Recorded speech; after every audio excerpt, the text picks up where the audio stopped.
Welcome, everyone. Today, I have the pleasure of speaking with writer and YouTuber Will Jordan, better known as the Critical Drinker. With his sharp, unapologetic, and often satirical take on film and media, he has built a reputation for cutting through the noise and getting to the heart of storytelling. What works, what doesn't, and why. Now, whether you agree with all of his takes or not, there's no denying that Will has a keen editorial eye for story and BS. As a writer and an editor himself, he brings more than just commentary. He dissects the mechanics of storytelling, character choices, and really the studio's creative decisions, all of which shape the films and the series that we love and sometimes love to hate. That's exactly why I wanted to have this conversation with him. Beneath the critical drinker persona really is a person who isn't just reacting to trends, he's analyzing them.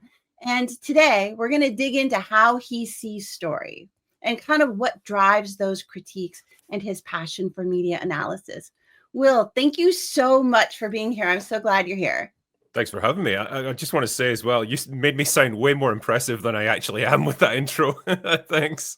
Well, you what you do actually is pretty impressive. You get to the heart of things in a way that a lot of people actually just kind of dance around and they go straight to the kind of the speculative or the spectacular angle for whatever reasons. But yeah, while you do that sometimes, granted, you do get to the heart of things. And I think that's because you actually started out as a writer. You're not just like stepping into this as someone who's just, I don't know, coming off with all these rants.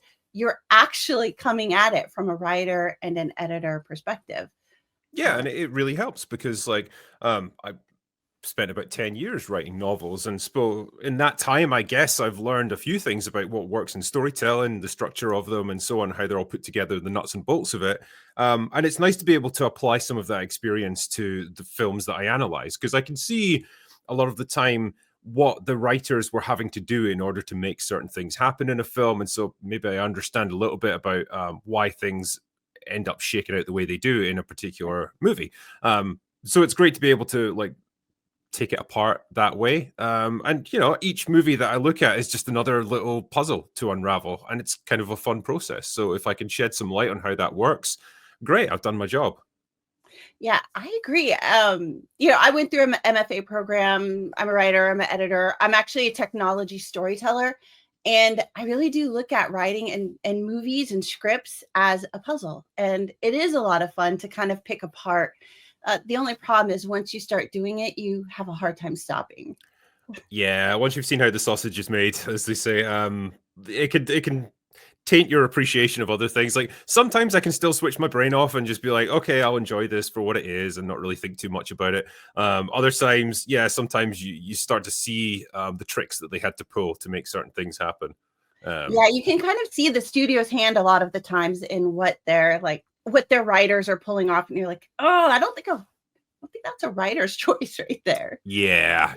I imagine studios mandate a lot of things that have to go into movies these days, and you can definitely see it. You can see that fingerprint on a lot of the stuff that gets made, and it's not always to the benefit of the story.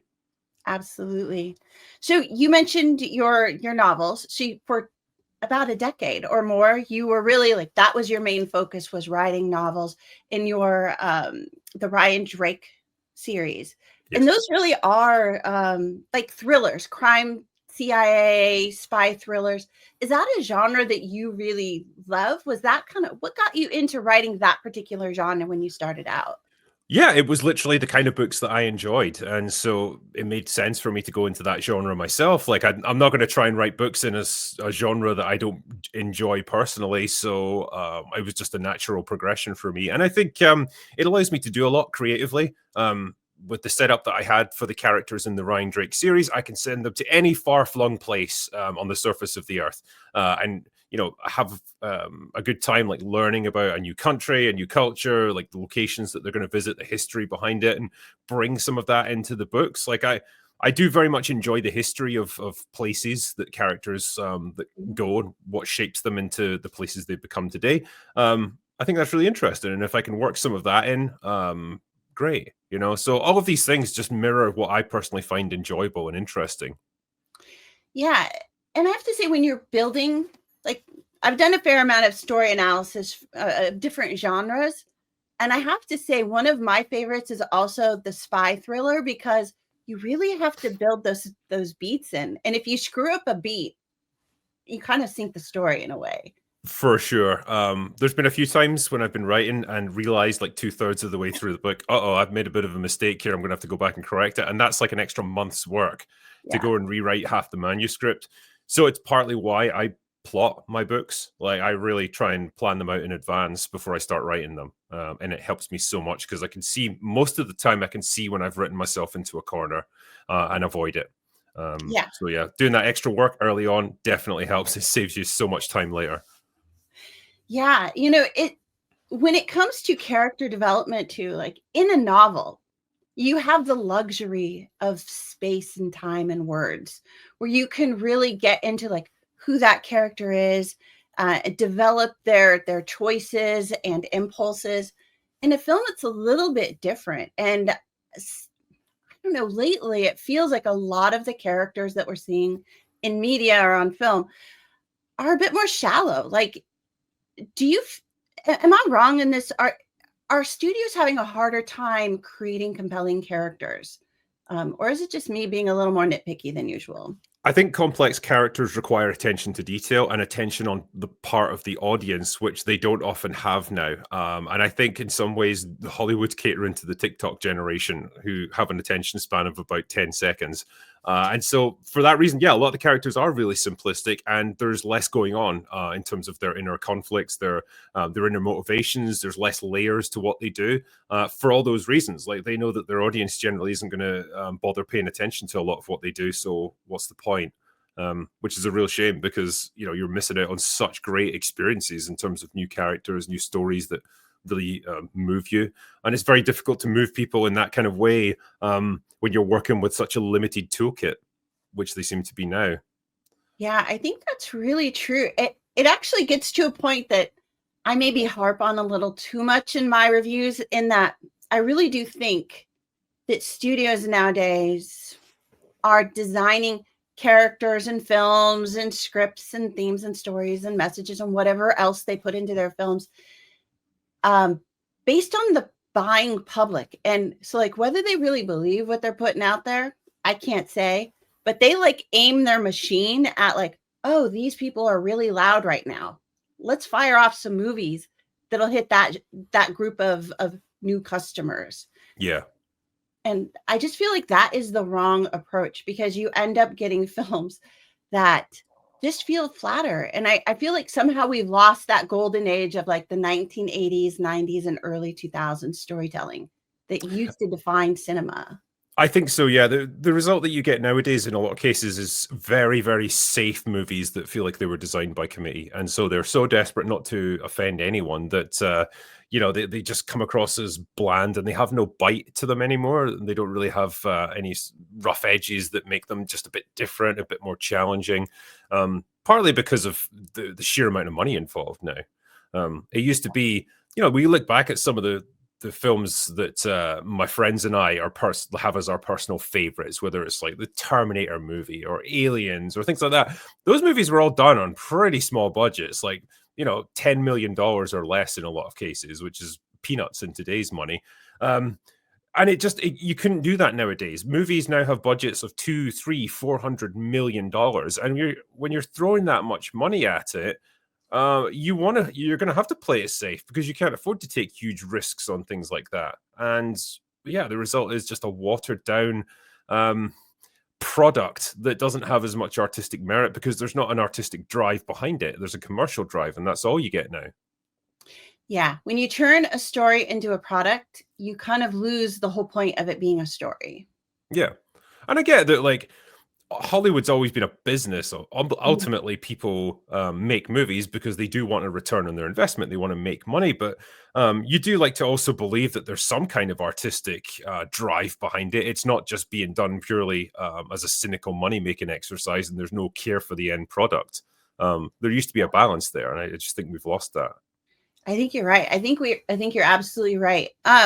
one of the things you do that I absolutely love. I mean, your conversations are great. They're insightful. They're fun and funny, often a bit sharp and biting in some cases. Like, just being honest.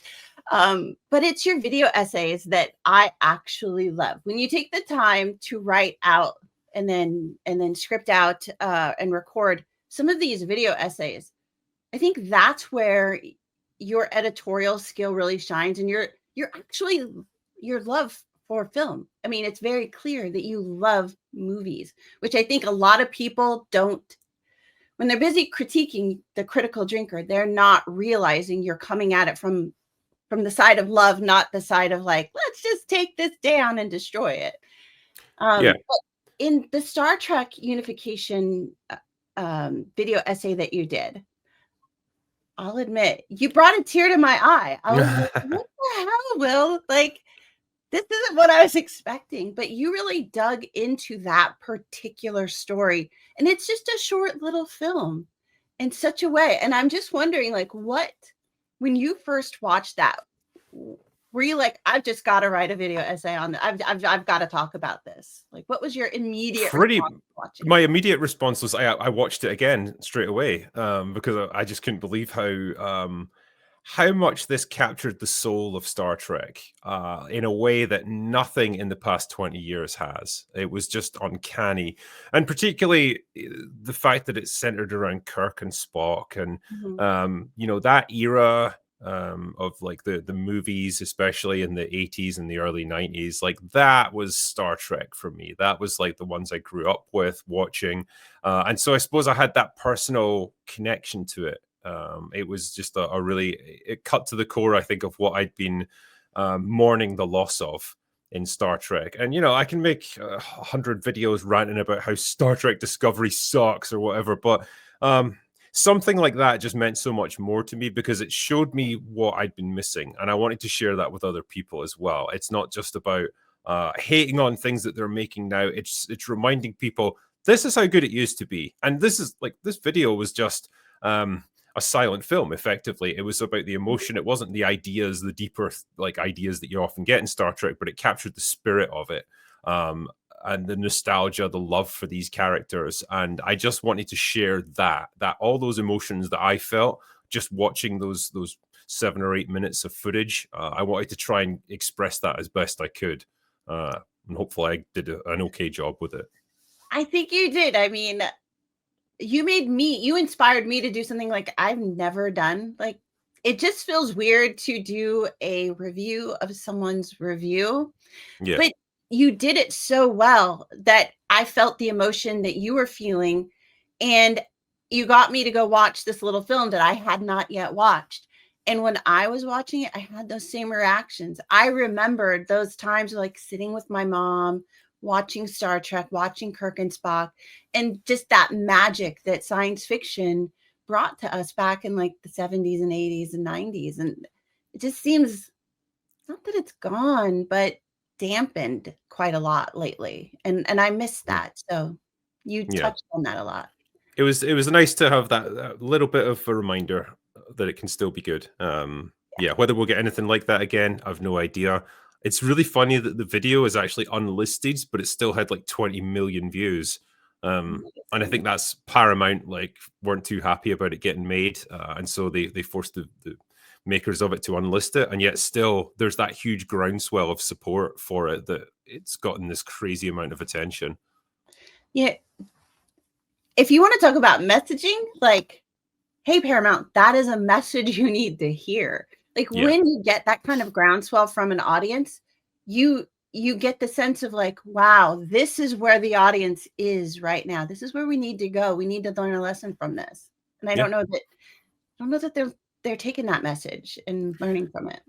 I think they've got all the wrong people working for them when it comes to making Star Trek. And this video, like when it came out, everyone was talking about it. Everyone was talking about that Star Trek unification short film. When a new series of Strange New Worlds or Discovery or that Section 31 comes out, nobody talks about it. I don't see any conversation about it on social media. The only people that make videos about it on YouTube are usually just mocking it. So yeah, there's no enthusiasm around any of that stuff, but there was for this. And yeah, like you say, maybe there's lessons to be learned from that. Yeah, absolutely. And you did also, I don't know, it was a couple months ago, a video essay on, I think it was The Boys. And the reason that that one kind of struck me as a really good example is it was a critical essay, but it started out as a positive essay. Like, you liked that series a lot. I mean, I liked that series a lot when I first started watching it, but by early season 3, I just started getting bored, and I never went back to it. I still haven't seen the final season or the last season. Um, what is it like for you when you're I don't want to say you're turning on a series that you used to like, but that disappointment factor? Like, how Yeah. did you feel when you're like, "What the hell, boys? The What's happening here?" It's so funny. If that video probably got the lowest rating out of any video I've made, it was like 75% or something. Normally, like my likes are about 98 or something. So it was crazy unpopular in a lot of ways. And like, man, nobody is more fanatical about defending their show than fans of The Boys. I've never seen anything like it. But it was a funny one because yeah, like you pointed out, the thesis of my video was, hey, I used to really like this show. I sort of like lost interest in it around season 3 and then just kind of drifted away. But I wanted to talk about this thing because it seems like it's getting really bad reviews now, and I wonder why that is. And like, the showrunners come out with all this like super partisan political stuff. Maybe that's factored into it. And yeah, the amount of comments I got from people saying, "Oh, you just hate it and you're dumb and you don't understand it." It's like, calm But down. I'm just commenting on a news piece, basically. right. But yeah, I think more and more people are coming around to that fact, and I would not expect The Boys season 5 to get any better. I think they're already warming up for their Orange Man bad, debacle. But if that's what they need, if that's what the mindset of the creators is, I can't stop them, but I'm not going to defend them for it either. Right. But I think that also gets to, um when you're dealing with a series, and I think there's actually a definitive split between UK studios and US studios, in that when you're dealing with a series and it's popular in its first season and maybe even in its second season, for US studios, once we start getting into our third and fourth or fifth or however many seasons, it gets harder and harder for our studios to keep creating fresh and interesting stories. Yeah. Whereas in the UK, when they get to a part of the series where it seems like, man, we're not really doing so great with this anymore, let's just kill this thing and do something else. Yeah, we are a Right. little bit better at that sort of thing. Like some of our biggest shows ever, like classics from the 70s, like Faulty Towers, Yeah. or even more modern stuff like our version of The Office. They very much had a story that they wanted to tell, and once they got to the end of that story, that was it. They were happy to kill it and finish on a good note, and then move on to the next thing. There seems to be something about the American TV mindset, like the executive mindset of, we've got a popular thing, we just need to keep milking it until it eventually runs dry. Rather than trying to end the story on a good note, we'll just keep it going. I guess it's a financial concern. I guess that's the motivation behind it. But it does mean that shows inevitably jump the shark, and usually, like a lot of these long-running ones, their last couple of seasons tend to be pretty bad. Yeah. I think that really does hit on it. They get to the safe storytelling. They stop telling the news stories. They stop taking chances. Um, but hey, I want to be respectful of your time. We are pretty much at the end of our time for this. But before I let you go, I just want to ask you, this is a question I like to ask certain people who do get interviewed a lot, and they get interviewed about the same things over and over again. Is there anything that you would actually like to talk about that you don't ever get asked about in an interview or in a discussion? Is there anything that you're like, why doesn't anybody ever ask me about this? Let's talk Not about that. really, like, because I just like bulldoze my way through conversations anyway. So I just like, if there's something I want to talk about, I'll just find a way to bring it up, really. So yeah, I'm fine with it. Like most interviews go where I feel like I want to go with them. So yeah, it's fine. That's perfect. That's awesome. All right. Well, thank you so much, Will. I really appreciate your time. And I hope that everybody on my channel and beyond checks out The Critical Drinker. There's so much more to your videos than really meets the eye. And check out the after hours with the drinker as well. I mean, you do so many videos. Just watch a bunch of them, and I think that people will really get a sense of like who you are as a storyteller and a critic. But thanks again. This was a lot of fun. I really appreciate it. Oh, it was my pleasure. Thanks for having me here. All right, thanks so much, and I'll see everybody else again soon. I've got some more reviews coming up, so be sure to tune in for those as well. All right, thanks. Bye.